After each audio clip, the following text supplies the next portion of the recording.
اور استحصالی ادارے اس کے بالکل برعکس، ان کا مقصد ہی لوگوں کے محنت کا پھل چھیننا ہوتا ہے۔ ان کا مقصد ہی ایک گروہ کی دولت دوسرے گروہ کو منتقل کرنا ہے۔ نوآبادیاتی دور میں لاطینی امریکہ میں انکومینڈا نامی نظام تھا۔ انکومینڈا؟ جی، جہاں ہسپانی فاتحین کو مقامی لوگوں کے ایک گروہ پر مکمل اختیار دے دیا جاتا تھا اور وہ ان سے جبری مشقت کروا سکتے تھے۔ یہ سراسر استحصال تھا۔ ایسے نظام میں کوئی نئی ٹیکنالوجی کیوں ایجاد کرے گا؟ نہیں کرے گا، کیونکہ اسے معلوم ہے کہ فائدہ تو حکمران طبقے کو ہی ہونا ہے۔ بالکل۔ یہ تو ہوئی اقتصادی اداروں کی بات، لیکن مجھے لگ رہا ہے کہ یہ تصویر کا صرف آدھا حصہ ہے۔ آخر ان اقتصادی اصولوں کو بناتا کون ہے؟ یقیناً اس کا تعلق سیاست سے ہوگا۔ آپ نے بالکل صحیح پکڑا۔ سیاسی ادارے ہی یہ طے کرتے ہیں کہ اقتصادی ادارے کیسے ہوں گے۔ شمولیاتی سیاسی ادارے کثرت پسند یا پلورلسٹک ہوتے ہیں، یعنی سیاسی طاقت کسی ایک شخص یا گروہ کے ہاتھ میں نہیں ہوتی، بلکہ معاشرے کے مختلف طبقات میں تقسیم ہوتی ہے۔ جی، اور وہاں چیک اینڈ بیلنس کا نظام ہوتا ہے۔ اس کے ساتھ ساتھ ایک مضبوط مرکزی ریاست بھی ضروری ہے جو قانون نافذ کر سکے۔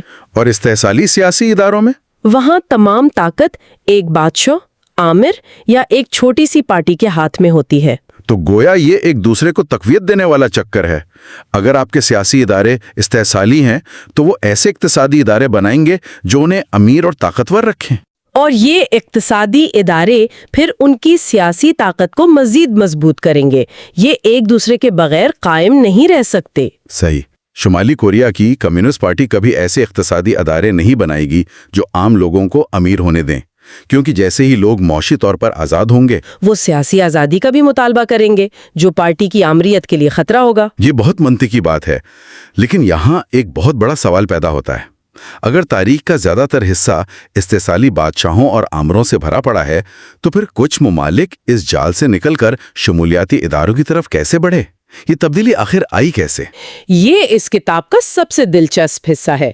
مصنفین کہتے ہیں کہ یہ تبدیلی اچانک نہیں آتی، بلکہ تاریخ کے نازک موڑوں یا کریٹیکل جنکچرز پر آتی ہے۔ نازک موڑ؟ جی، یہ بڑے تاریخی واقعات ہوتے ہیں، جیسے کوئی بڑی وبا، کوئی جنگ یا تجارت کے نئے راستوں کا کھلنا جو معاشرے کے موجودہ سیاسی اور معاشی توازن کو ہلا کر رکھ دیتے ہیں۔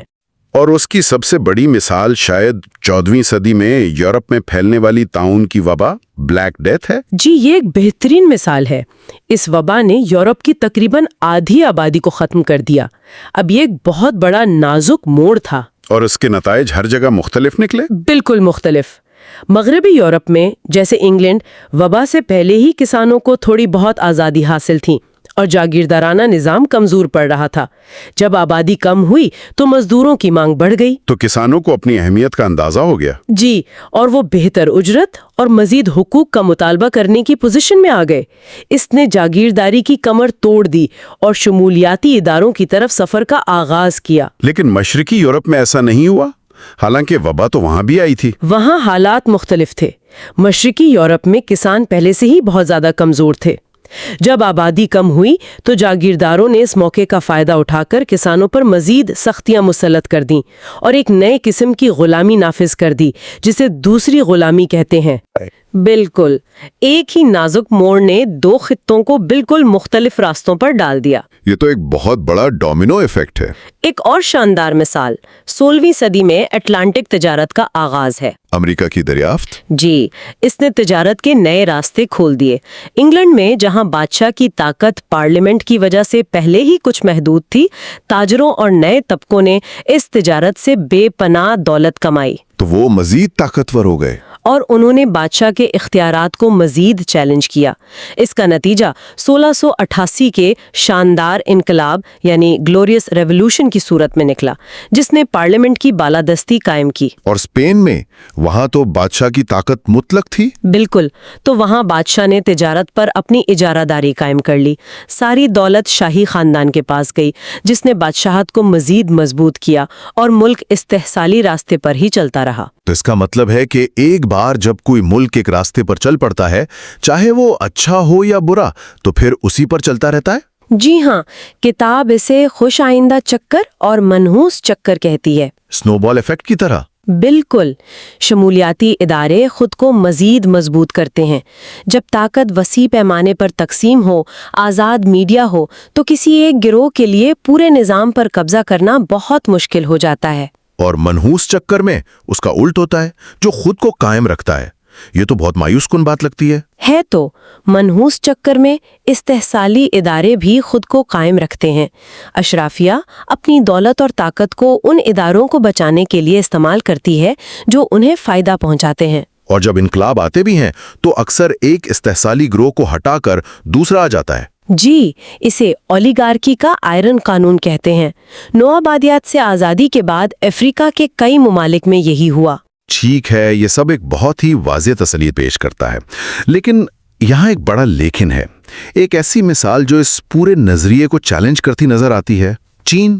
اور ماضی میں سوویت یونین۔ جی بالکل، یہ تو بظاہر استحصالی اداروں کی بہترین مثالیں ہیں، لیکن انہوں نے تو تاریخ کی تیز ترین معاشی ترقی کی ہے۔ کتاب اس تضاد کو کیسے حل کرتی ہے؟ یہ ایک زبردست سوال ہے، اور کتاب اس کو نظر انداز نہیں کرتی۔ وہ تسلیم کرتے ہیں کہ استحصالی اداروں کے تحت بھی ترقی ممکن ہے، لیکن اس کی ایک خاص قسم اور حد ہوتی ہے۔ اچھا؟ دیکھیں، استحصالی حکومتیں اپنی مطلق طاقت استعمال کرتے ہوئے وسائل کو کم پیداواری شعبوں جیسے زراعت سے نکال کر کے زیادہ پیداواری شعبوں جیسے صنعت میں جھونک سکتی ہیں۔ سوویت یونین نے یہی کیا اور تیزی سے صنعتی طاقت بن گیا۔ اور چین پچھلی 40 سال سے یہی کر رہا ہے؟ بالکل۔ تو پھر مسئلہ کیا ہے؟ اگر ترقی ہو رہی ہے تو یہ نظام برا کیوں ہے؟ یہ پائیدار کیوں نہیں ہوتی؟ یہ ترقی اس لیے پائیدار نہیں ہوتی کیونکہ یہ تخلیقی تباہی یعنی کریٹو ڈسٹرکشن پر مبنی نہیں ہوتی۔ تخلیقی تباہی، یہ بہت طاقتور اصطلاح ہے۔ اس کا مطلب ہے کہ ترقی کے لیے پرانی چیزوں کو تباہ کرنا پڑتا ہے؟ جی، اس کا مطلب یہ ہے کہ نئی ٹیکنالوجی پرانی کو ختم کرتی ہے، نئی کمپنیاں پرانی کی جگہ لیتی ہیں، نئے آئیڈیاز پرانے طریقوں کو چیلنج کرتے ہیں۔ اور مسئلہ یہ ہے کہ تخلیقی تباہی صرف معیشت کو ہی نہیں بدلتی، یہ سیاسی طاقت کے توازن کو بھی بگاڑ دیتی ہے۔ نئے امیر لوگ، نئے آئیڈیاز، یہ سب حکمران اشرافیہ کے لیے خطرہ ہے۔ تو وہ اس سے ڈرتے ہیں اور اسے روکنے کی کوشش کرتے ہیں۔ بالکل۔ کتاب میں ولیم لی کی 1589 کی ایک شاندار مثال ہے۔ اس نے ایک نیٹنگ مشین ایجاد کی جو ہاتھ سے کہیں زیادہ تیزی سے کپڑا بنا سکتی تھی۔ زبردست۔ لیکن جب وہ اسے ملکہ ایلیزابتھ اول کے پاس لے کر گیا تو ملکہ نے اسے پیٹنٹ دینے سے انکار کر دیا۔ کیا؟ کیوں؟ یہ تو انگلینڈ کی ٹیکسٹائل انڈسٹری کو کہاں سے کہاں پہنچا سکتی تھی؟ ملکہ کا جواب تھا کہ اس مشین کی وجہ سے لاکھوں لوگ جو ہاتھ سے کام کرتے ہیں وہ بے روزگار ہو جائیں گے، جس سے ملک میں سیاسی عدم استحکام پیدا ہو سکتا ہے جو ان کے اقتدار کے لیے خطرہ ہوگا۔ یعنی استحکام کو جد و ترازی پر ترجیح دی۔ جی، اور سوویت یونین کی ترقی بھی اسی لیے رک گئی کیونکہ جب وسائل کی منتقلی سے حاصل ہونے والی ترقی کی حد آ گئی تو مزید آگے بڑھنے کے لیے جد و ترازی کی ضرورت تھی، جس کی کمیونسٹ پارٹی نے کبھی اجازت نہیں دی۔ اور کتاب کا خیال ہے کہ چین کو بھی مستقبل میں اسی چیلنج کا سامنا کرنا پڑے گا۔ بالکل۔ تو اگر میں اس پوری کتاب اور ہماری گفتگو کو ایک جملے میں سمیٹوں تو یہ کہا جا رہا ہے کہ غربت کوئی حادثہ یا قسمت کا کھیل نہیں، بلکہ یہ ان لوگوں کا بنایا ہوا ایک نظام ہے جو اقتدار میں ہیں تاکہ وہ اقتدار میں رہ سکیں۔ آپ نے بالکل صحیح خلاصہ کیا ہے۔ کامیابی اور ناکامی کی جڑیں ہمارے بنائے ہوئے سیاسی اور اقتصادی اداروں میں ہیں۔ اور یہ کوئی پتھر پر لکھی لکیر نہیں ہے۔ بالکل نہیں، یہی سب سے اہم بات ہے کہ یہ کوئی تقدیر کا لکھا نہیں ہے۔ تاریخ ہمیں بتاتی ہے کہ ادارے بدلے جا سکتے ہیں، لیکن یہ تبدیلی آسان نہیں ہوتی۔ اس کے لیے اکثر نازک موڑوں اور معاشرے کے اندر موجود وسیع اتحاد کی ضرورت پڑتی ہے جو تبدیلی کا مطالبہ کرے۔ جی ہاں۔ تو یہ گفتگو ہمیں ایک بہت بڑے سوال پر چھوڑ جاتی ہے۔ آج کی دنیا کو دیکھتے ہوئے جہاں بہت سے ممالک اب بھی ان استحصالی نظاموں میں جکڑے ہوئے ہیں، سوال یہ ہے کہ کیا وہ اس منحوس چکر کو توڑنے کی صلاحیت رکھتے ہیں؟ اور اگر ہاں تو وہ کون سا اگلا نازک موڑ ہو سکتا ہے؟ کوئی نئی ٹیکنالوجی، کوئی ماحولیاتی بحران یا کوئی عالمی سیاسی تبدیلی جو اس تبدیلی کو جنم دے گا؟ آج ہم ایک بہت ہی بنیادی سوال پر بات کریں گے۔ کچھ قومیں اتنی امیر کیوں ہیں اور باقی اتنی غریب کیوں رہ جاتی ہیں؟ جی، اور یہ سوال اصل میں ہمیں دو بہت طاقتور تصورات کی طرف لے جاتا ہے۔ کون سے دو تصورات؟ ایک ہے مثبت چکر، جہاں کامیابی مزید کامیابی کو جنم دیتی ہے، اور دوسرا منفی چکر، جہاں ناکامی ایک ایسے گرداب میں پھنسا دیتی ہے جس سے نکلنا مشکل ہو جاتا ہے۔ اچھا، تو آئیے پہلے سوراخ سے شروع کرتے ہیں۔ یہ خوشحالی کا سفر شروع کیسے ہوا؟ مطلب صنعتی انقلاب تو برطانیہ میں ہوا، لیکن یہ خوشحالی باقی دنیا تک کیسے پہنچی؟ دیکھیں، یہ خود بخود نہیں پھیلی، اس کے لیے صحیح حالات کی ضرورت تھی، اور اس کی ایک بہت ہی حیران کن مثال آسٹریلیا ہے۔ آسٹریلیا؟ وہ تو آج ایک بہت امیر ملک ہے۔ بالکل، لیکن اس کی شروعات ایک جیل کے طور پر ہوئی تھی۔ یہ برطانیہ کی ایک سزائی کالونی تھی جہاں مجرموں کو بھیجا جاتا تھا۔ ایک جیل؟ تو پھر تو وہاں کا ابتدائی نظام بہت ہی، میرا مطلب ہے، جابرانہ ہوگا۔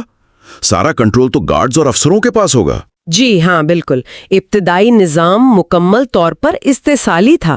ایک چھوٹی سی اشرافیہ، فوجی افسران ہر چیز پر قابض تھے، لیکن قیدیوں نے، اور جو سابق قیدی تھے، انہوں نے ہار نہیں مانی۔ اچھا؟ انہوں نے اپنے حقوق کے لیے ایک لمبی جدوجہد کی، جیسے جیوری کے ذریعے مقدمے کا حق، اور سب سے اہم زمین تک رسائی کا حق۔ تو انہوں نے ایک ایسے نظام کے خلاف جنگ لڑی جو صرف چند لوگوں کے لیے تھا، اور آہستہ آہستہ ایسے ادارے بنائے جو سب کے لیے تھے۔ انہی کو ہم شمولیتی ادارے کہتے ہیں، ٹھیک ہے؟ آپ نے بالکل صحیح پکڑا۔ انہوں نے اسکواٹرز نامی امیر زمینداروں کے خلاف مزاحمت کی اور آخرکار ایک زیادہ جمہوری نظام قائم کیا، اور یہی کلیدی نقطہ ہے۔ وہ کیا؟ چونکہ ان کے پاس پہلے سے ایسے ادارے موجود تھے جو عام آدمی کو موقع دیتے تھے وہ صنعتی انقلاب کی نئی ٹیکنالوجی سے بھرپور فائدہ اٹھا سکے۔ جن ممالک میں استثالی نظام تھا، وہاں کی اشرافیہ نے ایسی ترقی کو روکا۔ انہیں ڈر تھا کہ اس سے ان کی طاقت کم ہو جائے گی۔ تو یہ ہمیں سیدھا مثبت چکر کے تصور کی طرف لے آتا ہے، یعنی ایک بار اچھے ادارے قائم ہو جائیں تو وہ خود کو مزید مضبوط کرتے ہیں۔ جی، وہ ایک فیڈ بیک لوپ بنا دیتے ہیں۔ لیکن کیا یہ واقعی اتنا آسان ہے؟ تاریخ تو ایسے طاقتور لوگوں سے بھری پڑی ہے جو قانون کو اپنی مرضی سے موڑ دیتے ہیں۔ آپ کا سوال بالکل درست ہے، اور یہ خود بخود نہیں ہوتا۔ اس کی ایک بہترین مثال 18ویں صدی کے انگلینڈ کا بلیک ایکٹ ہے۔ Black act? وہ کیا تھا؟ بظاہر یہ ایک بہت سخت قانون تھا جو ان غریب لوگوں کے خلاف بنایا گیا تھا جو رات کو چہروں پر کالک مل کر امیروں کی زمینوں پر شکار کرتے تھے۔ تو پھر یہ ایک مثبت مثال کیسے ہوئی؟ یہ تو غریبوں پر ظلم کی طرح لگتا ہے۔ قانون سخت تھا، لیکن اصل بات یہ تھی کہ اسے نافذ کیسے کیا گیا۔ اس قانون کا اطلاق حیران کن طور پر منصفانہ تھا، یہاں تک کہ جب اشرافیہ کے لوگوں پر قانون توڑنے کا الزام لگا تو انہیں بھی سزائیں ہوئیں۔ اچھا۔ اس نے پورے معاشرے کو ایک پیغام دیا کہ قانون سب سے بالاتر ہے، چاہے آپ کتنے ہی طاقتور کیوں نہ ہوں۔ ایک گروہ کو پورے نظام پر قبضہ کرنے سے روک سکتے ہیں۔ بالکل، ہم نے یہی چیز امریکہ میں دیکھی جب 19ویں صدی کے آخر میں رابرٹ بیرنز یعنی ڈاکو نوابوں نے پوری صنعتوں پر قبضہ کر لیا تھا۔ جیسے اسٹینڈرڈ آئل؟ جی، اسٹینڈرڈ آئل جیسی کمپنیاں وہ بہت طاقتور ہو گئی تھیں، لیکن چونکہ نظام شمولیتی تھا، عوام نے شور مچایا اور حکومت کو ان بڑی کمپنیوں کو توڑنے کے لیے اینٹی ٹرسٹ قوانین بنانے پڑے۔ یہی مثبت چکر ہے۔ بالکل، ادارے عوام کو اتنا با اختیار بنا دیتے ہیں کہ وہ اشرافیہ کی طاقت کو چیلنج کر سکیں۔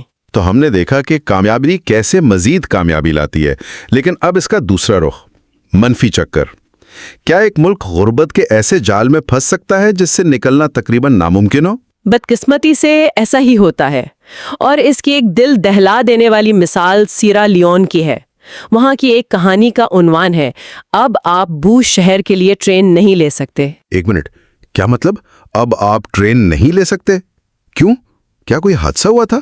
نہیں، اس سے بھی بہت برا ہوا۔ وہاں کے ایک حکمران سیاکا سٹیونز نے جان بوجھ کر ریلوے لائنیں اکھاڑ کر بیچ دیں۔ کیا؟ کیوں؟ کیونکہ وہ ریلوے لائنیں اس کے سیاسی مخالفین کے علاقوں سے گزرتی تھیں اور ان کی معیشت کی بنیاد تھیں۔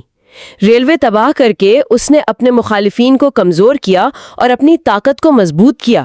اسے اس بات سے کوئی فرق نہیں پڑا کہ اس سے پورے ملک کا مستقبل تباہ ہو رہا ہے۔ یہ تو سوچ سے بھی بالاتر ہے کہ ایک ریلوے لائن صرف لوہا نہیں ہوتی، وہ ایک علاقے کی زندگی کی لکیر ہوتی ہے، اور اس نے وہ لکیر ہی مٹا دی۔ اور یہی منفی چکر کا انجن ہے۔ استحصالی ادارے ایک چھوٹی سی اشرافیہ کو بے پناہ طاقت دیتے ہیں اور وہ اس طاقت کو مزید استحصالی ادارے بنانے کے لیے استعمال کرتے ہیں۔ تو پھر جب ایسے حکمران کے خلاف انقلاب آتا ہے تو کیا حالات بہتر ہوتے ہیں؟ اکثر نہیں ہوتے۔ اس سے اولیگارکی کا آہنی قانون پیدا ہوتا ہے، یعنی جب انقلاب آتا ہے تو نئے رہنما اکثر موجودہ استحصالی نظام کو ختم نہیں کرتے بلکہ صرف اس کا کنٹرول سنبھال لیتے ہیں۔ مطلب صرف چہرے بدلتے ہیں، نظام نہیں؟ جی، ہم نے یہی سیئرا لیون میں دیکھا اور یہی ایتھوپیا میں ہوا۔ انقلاب اکثر صرف ایک ظالم کی جگہ دوسرے ظالم کو لے آتا ہے۔ اگلی کہانی تو بالکل ناقابل یقین ہے۔ سن 2000 میں زمبابوے میں قومی لاٹری کا انعام خود صدر رابرٹ موگابے نے جیتا۔ جی، یہ کوئی اتفاق نہیں تھا، یہ اس بات کا کھلا ثبوت تھا کہ پورا نظام صرف ایک شخص کے فائدے کے لیے بنایا گیا تھا۔ اور جب نظام اتنا کھوکھلا ہو جائے تو اس کا نتیجہ کیا نکلتا ہے؟ ریاست کی مکمل ناکامی۔ سیئرا لیون کی مثال دوبارہ دیکھیں۔ جب وہاں خانہ جنگی شروع ہوئی تو اس کی وجہ کوئی باغی گروہ نہیں تھا، اصل وجہ یہ تھی کہ ریاست اتنی کرپٹ ہو چکی تھی کہ وہ اپنے ملازمین کو تنخواہیں تک نہیں دے پا رہی تھی۔ ریاست اندر سے ختم ہو چکی تھی۔ تو آپ کہہ رہی ہیں کہ باغی ناکامی کی وجہ نہیں بلکہ ناکام ریاست کی علامت ہے؟ بالکل۔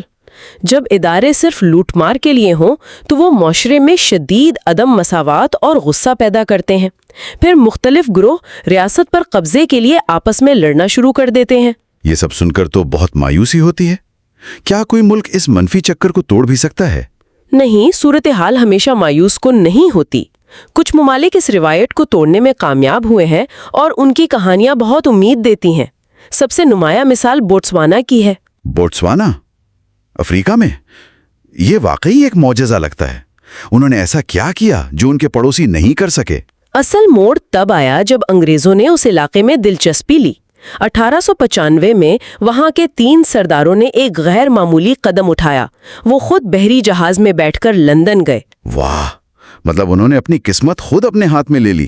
جی، اور وہ ایک استحصالی کمپنی کے بجائے براہ راست برطانوی تحفظ حاصل کرنے میں کامیاب ہو گئے، جس نے انہیں بہت زیادہ لوٹ مار سے بچا لیا۔ اور آزادی کے بعد؟ آزادی کے بعد ان کے رہنماؤں نے ان بنیادوں پر تعمیر کرتے ہوئے حقیقی معنوں میں شمولیتی ادارے بنائے۔ انہوں نے ہیروں کی دولت کو عوامی خدمات، اسکول، سڑکیں، ہسپتال پر خرچ کیا۔ انہوں نے ایک مثبت چکر شروع کیا جو آج تک جاری ہے۔ امریکی جنوب کی کہانی بھی کچھ ایسی ہے، جہاں خانہ جنگی کے بعد ایک شدید استحصالی نظام دوبارہ قائم کر دیا گیا تھا۔ جی ہاں، اور وہ نظام تقریباً 1 صدی تک چلا۔ تبدیلی شہری حقوق کی تحریک سے آئی۔ جب روزا پارکس جیسی عام خواتین و حضرات نے اس نظام کو چیلنج کیا تو انہوں نے ایک ایسی تحریک کو جنم دیا جس نے آخرکار جنوبی اشرافیہ کی گرفت کو توڑا۔ اور چین کے بارے میں کیا خیال ہے؟ ماؤ کی موت کے بعد چین نے تو ناقابل یقین ترقی کی ہے۔ چین کا معاملہ بہت پیچیدہ ہے۔ ڈینگ شاؤ پنگ نے کمیونسٹ پارٹی کا سیاسی کنٹرول تو برقرار رکھا، لیکن معیشت میں انقلابی تبدیلیاں کی۔ انہوں نے مارکیٹ کی بنیاد پر مراعات متعارف کروائیں، جس سے پیداوار میں زبردست اضافہ ہوا۔ تو ان تمام کہانیوں کا خلاصہ کیا ہے؟ اگر ہم غربت کو ختم کرنا چاہتے ہیں تو کیا غیر ملکی امداد جیسے حل کام نہیں کرتے؟ زیادہ تر غیر ملکی امداد اس لیے ناکام ہوتی ہے کیونکہ وہ مسئلے کی جڑ تک نہیں پہنچتی، جو کہ سیاسی ادارے ہیں۔ افغانستان جیسے ملک میں جہاں ادارے استحصالی ہیں، باہر سے پیسہ ڈالنا ایک لاش پر پٹی باندھنے جیسا ہے۔ وہ امداد یا تو کرپٹ اشرافیہ کی جیبوں میں چلی جاتی ہے یا ان کی طاقت کو مزید مضبوط کرتی ہے۔ لیکن کیا یہ کچھ زیادہ ہی مایوس کن نظریہ نہیں؟ کیا ہم یہ کہہ رہے ہیں کہ ایسے ممالک کی مدد کرنے کا کوئی فائدہ نہیں؟ کچھ امداد تو کچھ نہ ہونے سے بہتر ہے۔ آپ کا سوال بہت اہم ہے۔ مدد ضرور کرنی چاہیے، لیکن ہمیں یہ سمجھنا ہوگا کہ حقیقی اور پائیدار تبدیلی باہر سے نہیں بلکہ اندر سے آتی ہے، جیسے انگلینڈ کے شاندار انقلاب میں ہوا یا امریکی شہری حقوق کی تحریک میں۔ بالکل۔ حقیقی تبدیلی تب آتی ہے جب معاشرے کے اندر لوگوں کا ایک وسیع اتحاد زیادہ منصفانہ اداروں کا مطالبہ کرنے کے لیے کھڑا ہو جائے اور سیاسی طاقت کے توازن کو بدل دے۔ تو خوشحالی کا راستہ کوئی سادہ پالیسی نسخہ نہیں ہے، یہ ایک پیچیدہ، اکثر مشکل اور گہری سیاسی تبدیلی کا عمل ہے۔ یہی مرکزی دلیل ہے۔ خوشحالی کا تعلق جغرافیہ یا ثقافت سے نہیں ہے، اس کا تعلق صرف ایک چیز سے ہے: معاشرے میں طاقت کیسے تقسیم ہوتی ہے۔ تو آخر میں خوشحالی کا انحصار اس بات پر ہے کہ ایک معاشرہ اپنی سب سے بڑی سیاسی لڑائی لڑنے کے لیے تیار ہے یا نہیں، یعنی اشرافیہ کی گرفت کو توڑنا۔ بالکل، اور یہ ہمیں آج کے دور کے سب سے بڑے سوال کی طرف لے جاتا ہے۔ وہ کیا ہے؟ چین۔ اس نے سیاسی نظام کو بند رکھتے ہوئے معاشی دروازے کھول کر بے مثال ترقی کی ہے۔ تاریخ ہمیں بتاتی ہے کہ استثمالی سیاسی اداروں کے تحت ہونے والی ترقی بالآخر اپنی حدود کو پہنچ جاتی ہے۔ بڑا سوال یہ ہے، کیا چین کا ماڈل اس تاریخی اصول کو توڑ سکتا ہے، یا کیا وہ بھی ایک دن اس مقام پر پہنچے گا جہاں مزید ترقی کے لیے اسے اپنے سیاسی اداروں کو بھی کھولنا پڑے گا؟ جب چین اس دوراہے پر پہنچے گا تو کیا ہوگا؟ یہ ایک ایسا سوال ہے جس کا جواب آنے والی تاریخ دے گی۔